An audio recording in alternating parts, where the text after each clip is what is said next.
I'm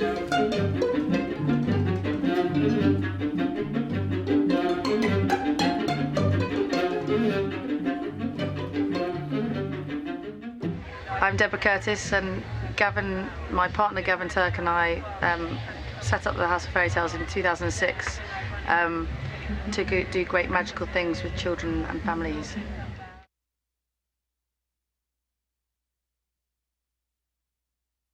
My family background is in majority are teachers with the odd fisherman, and so I was the first person in my entire family on both sides to go to art school.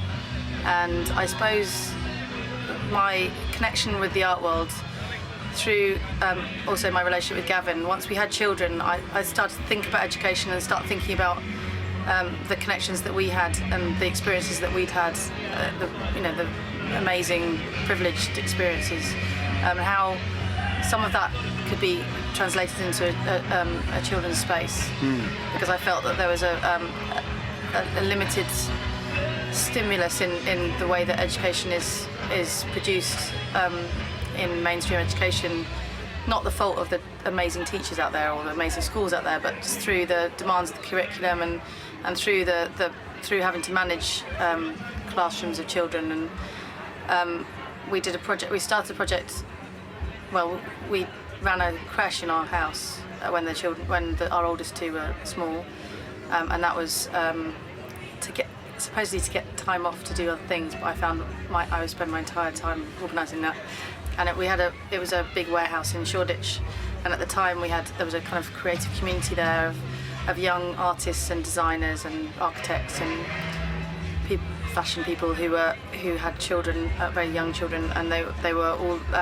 It was cheap space, and so we kind of got together and we organised this thing together, and it was a way of us kind of being involved in our children's experience. Yeah, so we had some amazing experiences through that, and then I wanted to set that up permanently in a site which could then be accessible to the wider public. And I was in doing that. I started off on my journey really. Very naive at the time, so I presented a business plan to the head chief executive of Hackney Council for a building on Hoxton Square, and said, look, this is an amazing, extraordinary thing that we can make. That would have a children's museum, a creche, and a nursery, a resource centre, obviously an educational food cafe, which would have recipe cards and kind of where food comes from, the whole thing. And she listened to me for 2 hours, which was longer than her allocated meeting time. Went, fantastic, amazing ideas, come back when you got the money. Then I started off doing these events. And we did events through that organisation. I set up a charity then that was called Supernova, and we did 5 events, each getting bigger than the last. And then I had my third child, so that's when I thought, actually, maybe I should do something more sensible with my life. So I helped Gavin a bit at that time. And then the House of Fairytales is the incarnation that's grown out of another set of circumstances related to the Port Eliot Literary Festival, which we were involved with. Gavin was doing performances at for a couple of years, and we decided to do a tent with Jago Eliot, who was the son of the owner of the estate, and he very sadly died in the process of us talking about the collaboration. And so we made a memorial tent for him, which we called the House of Fairytales, because he was quite a magical character and he was a very good storyteller and good magician, and we kind of thought that was fitting, and it was suitably unfashionable to make sure that we didn't have too many kind of crazy adult content things coming in.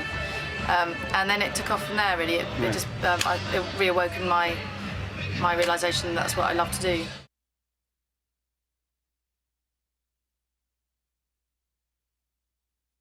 I was quite an academic child. I was quite very shy and didn't really have the social access that my children have.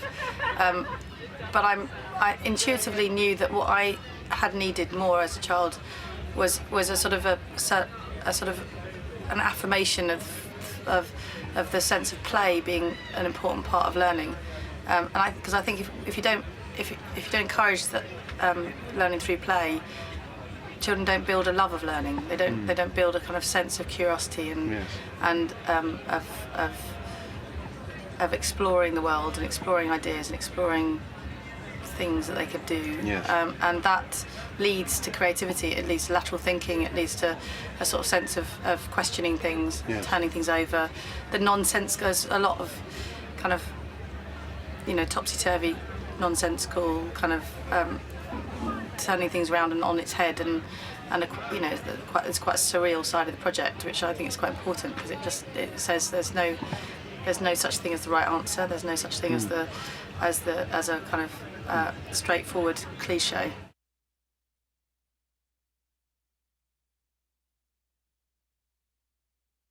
I'm definitely not taking an academic approach to this project. No. I'm more like a kind of, I think probably the process is more like, as a child I used to spend a lot of time on the beach finding cowrie shells and unusual shells, and I think that I'm very good at spotting talent.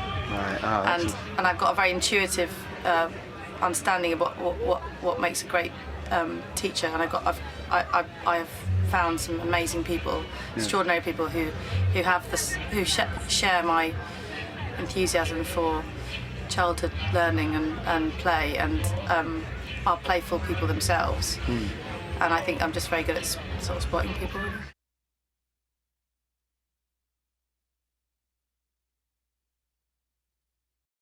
We work with people from all kinds of different fields, so they're not just visual artists, but there definitely is I know the visual art world really well, and the best artists for me, and I love artists, I'm not so sure about the art market, but the visual artists that I rate are people who actually just are genuinely curious about the world and are following a little trajectory that only they kind of understand, and they're sharing that trajectory with an audience. And I think it's that sharing of your curiosity that is probably a linking factor with all the people I work with.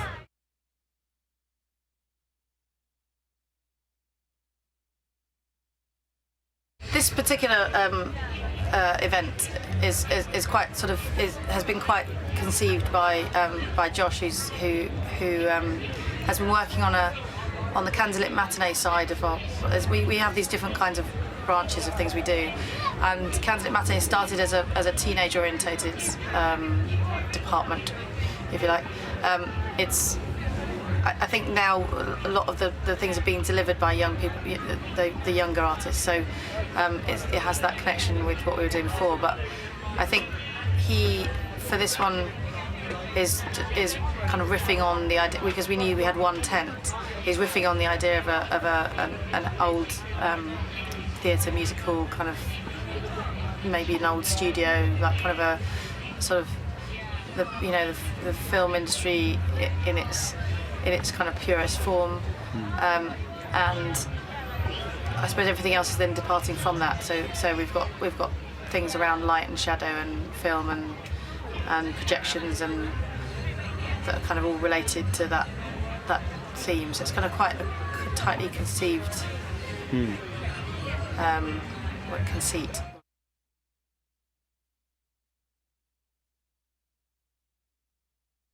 I said to someone recently, and I've started to use this as a concept, is that the thing is that children are the Trojan horse.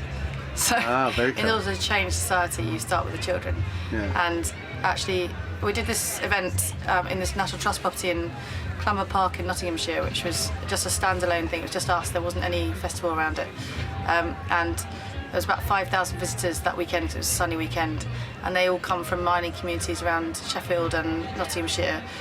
The people who'd never normally be exposed to any kind of, East London kind of creative influence, and but because we were child orientated and because we were directly addressing the children as they came through, not the adults, there was very little kind of wariness in the place of the adults. The adults felt very trusting of the bizarre kind of things that we were doing. So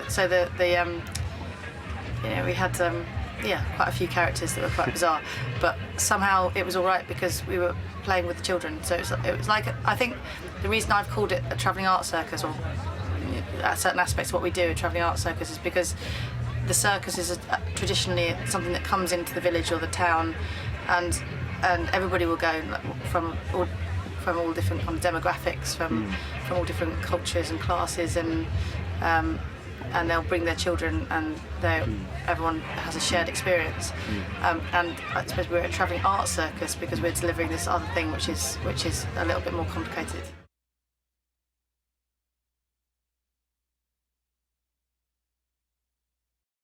We have games going on, so this is a very simple game. It's just got this little card with the punches and has a sort of aesthetic kind of continuity with it, but we do more complicated things where we use a passport system and the tasks and medals and badges, but the fact that the process is all process driven, and what do you call it when you make it up? The improvisation. Oh, yes. The improvisation aspect of it is happening on all levels, from the adults through to the children. Yes. So everybody's making it up and everyone's playing, and so there's no separation between the performer and the performed, and the sort of the professionals and the non-professionals. So we're all amateurs and we're all professionals.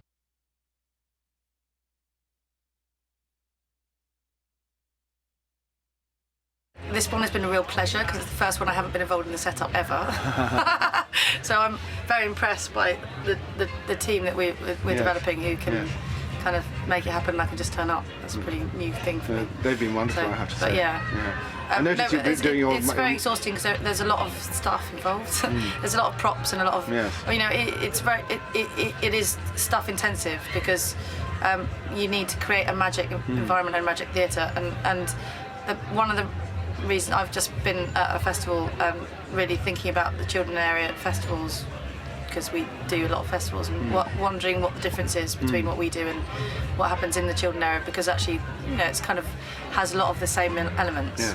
And there's just a lack of attention to detail about a quality of environment and a quality of art direction, quality of ingredients. So often very poor quality materials, it's a bit patronising as well, isn't it? It's very patronising, and actually it's not very nice for adults to be in. No. I mean, it's aesthetically and sort of and intellectually, it's not been pushed to its conceptual limits. So as an adult, you don't really want to spend that much time there, but you will spend time there because you want your children to be happy. And children are happy when there's things to play with. But I think if we can get it right, so that the children know there's this sort of thing which is, you know, the best quality ingredients. You know, I just bought some lovely velvet curtains because we had to get the best quality velvet. No, I understand. And it's I think it's just that children know when they're being spoiled. Not spoiled in a bad way, spoiled in a good way. I think they know when people are there for them, and they're being given good quality environment.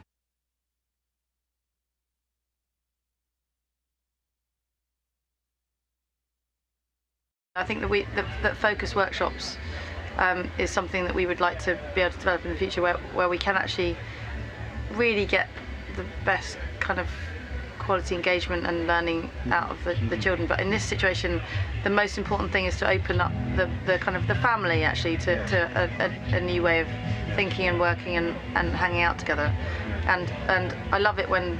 And we've done a lot of school work with schools, and you know, finding that teachers are very surprised about certain children in their class that they hadn't expected to be able to engage properly, or the amazing kind of responses that are coming out of the children, and that reinvention of your labels that you put on children, and within a family. I think that, you know, the pressures on parenting is enormous, and the pressures on the modern world and how we kind of bring up children and how we live in the modern world are huge. So I think being able to be in a situation where you can have a good quality experience with your child actually has repercussions way beyond our one little funny day event or whatever. I think it does filter through into that family's life together.